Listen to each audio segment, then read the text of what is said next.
এত সুন্দর একটা মন্দির আছে, না দেখলে কেউ বিশ্বাসই করবে না। দুর্গাপুরের মামরা বাজারের একদম কাছাকাছি। হ্যালো এভরিওয়ান, আশা করি সবাই ভালো আছেন। আমিও খুব ভালো আছি। আর প্রিয়ার গল্প কথায় আপনাদের সবাইকে স্বাগত। এই যে ভিডিওটা বানিয়েছি, এই ভিডিওটা করেছিলাম রথযাত্রার সময়। তখন রথযাত্রা, সেই জন্যই জগন্নাথ দেবের মন্দিরটাকে খুব সুন্দর করে সাজানো হয়েছিল। আর এই যে রথ, আর এই রথযাত্রা উপলক্ষে মন্দিরের সামনেই বসেছিল মেলা। প্রায় ভর দুপুরে গিয়েছিলাম, সেই জন্য জনমানব শূন্যহীন। তা সত্ত্বেও এসেছি যখন, তখন মন্দিরে তো যেতেই হবে। হাতে 10 মিনিট সময় নিয়ে বের হয়েছিলাম। মেয়েকে স্কুলে দিতে যাওয়ার পথেই এই মন্দিরটা। রথযাত্রা উপলক্ষে এত সাজানো গোছানো হয়েছে, সেই জন্য ভাবলাম যে 10 মিনিট টাইম নিয়ে যাই আর মন্দিরে গিয়ে জগন্নাথ দেবের দর্শন করে আসি। সেই উদ্দেশ্য নিয়েই মন্দিরে ঢুকে পড়েছি। কিন্তু দেখুন, কেউ নেই আশেপাশে, একদম ফাঁকা। যাই হোক, মন্দিরে যখন এসেছি মন্দির দর্শন তো করবই, তার সঙ্গে জগন্নাথ দেবেরও দর্শন। কিন্তু এ কি, মন্দিরে গিয়ে দেখি একা গোপাল বসে আছে। মনটা একটু খারাপ হয়ে গেল। ভাবলাম মন্দিরে এসেও জগন্নাথ দর্শন হলো না।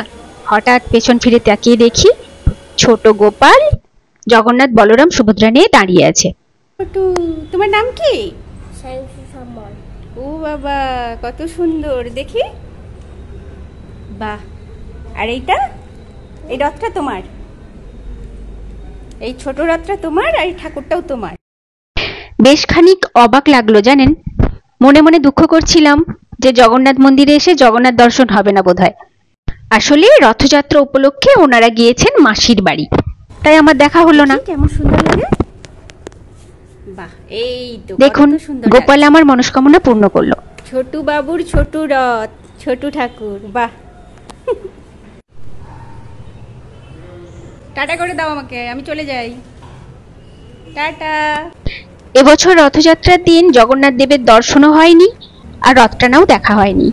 কিন্তু জগন্নাথ মন্দিরে এসে আমার সব ইচ্ছেগুলোই পূর্ণ হয়ে গেল। এই জন্যই আবার একবার বিশ্বাস হলো যে ভগবানের কাছে মন থেকে কিছু চাইলে সেগুলো সত্যি সত্যিই বোধহয় পূর্ণ হয়। যাই হোক, অনেকটা ভালো লাগা নিয়ে আবার ওখান থেকে বেরিয়ে পড়লাম আমার নিজের কাজের উদ্দেশ্যে। জয় জগন্নাথ। আজকের এই ভিডিওটা এই পর্যন্তই। কেমন লাগলো কমেন্ট করে অবশ্যই জানাবেন। আর যদি ভালো লেগে থাকে, লাইক কমেন্টের পাশাপাশি শেয়ার করার অনুরোধ রইল।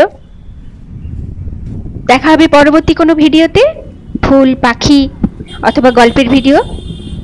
ততক্ষণ পর্যন্ত সাবধানে থাকবেন সবাই। বাই।